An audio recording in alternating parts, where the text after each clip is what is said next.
It's very specific to our business needs and future plans for this sustainable resource management.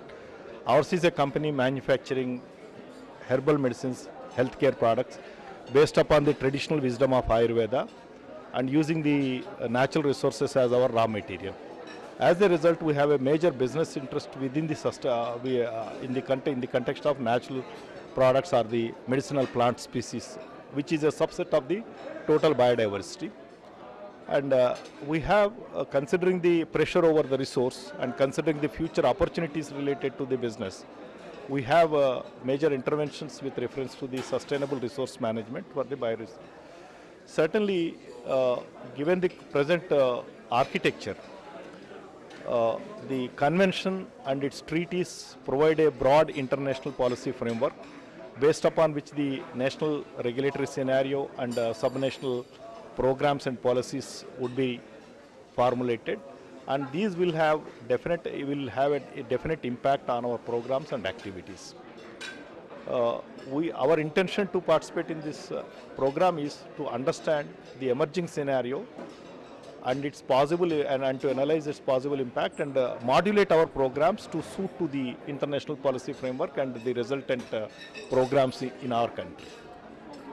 You are head of bioresources. Are you finding those resources are coming under increasing threat? Are you finding that the plants that you rely on in order to create your medicinal products, are they coming under increasing threat?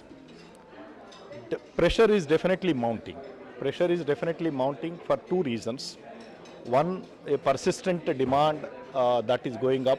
The annual demand across the globe related to the crude medicinal plant is estimated to grow by 15 to 20% depending upon the species year over year. Second part is that the management practices that are existing in the ground, these two are not really matching well. So their growth rate versus the appropriate management systems. Our intention is to lodge appropriate management systems at the ground level, and to do this it requires both technological as well as the market related interventions. At grassroots levels, unless we are able to establish our market-based linkages and enhance their livelihood options from the resource, they would not be interested in a sustainable resource management.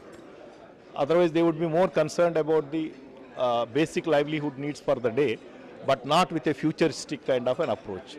So therefore, our focus is how to enhance the returns on the resource to the community. In all our projects, we make sure that at least there is a 30% enhancement to the communities in the resource value that they get.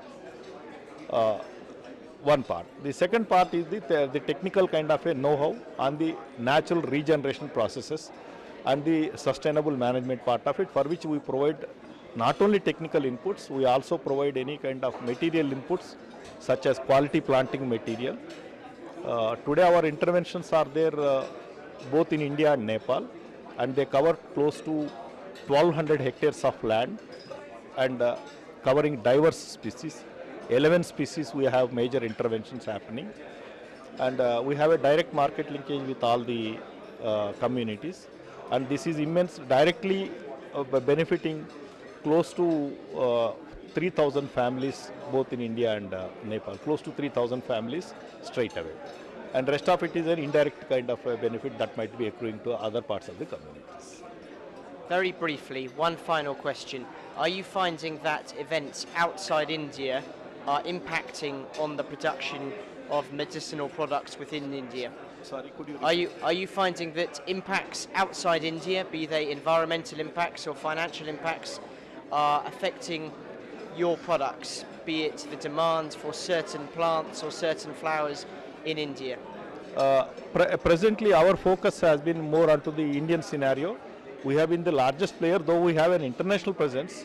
Our presence is not very big in terms of the healthcare products. We have other businesses related, international businesses, not directly touching upon the medicinal plant scenario. We particularly see the trend in India and Nepal more particularly, definitely pressure is there on the all biological resources across the globe. Wherever there is a utility value, where there is a utility value, there is a pressure. However, it's very difficult for us to foresee the kind of impact over what's happening at the other side. But I wish to suggest upon only one thing very specifically. The within the context of the CBD, we feel, at least in the Indian context and the context of Nepal and Sri Lanka, where the organized traditional system of medicine is existing, the scope of the access benefit sharing must be widened. It should include and strengthen the fair trade practices as an integral part of the access benefit sharing. Access benefit sharing, to our view, should not be examined only just from the perspective of the benefit sharing. It should be looking more at the promotion of the sustainable livelihoods, fair trading opportunities, and transparent pricing mechanisms to the communities. That also should be construed as a access benefit sharing, not within the definition of the ABS generally construed. And to our view, the ABS, the concept of ABS should not be analyzed from emotional perspective, it should be more from the intellectual perspective to my view.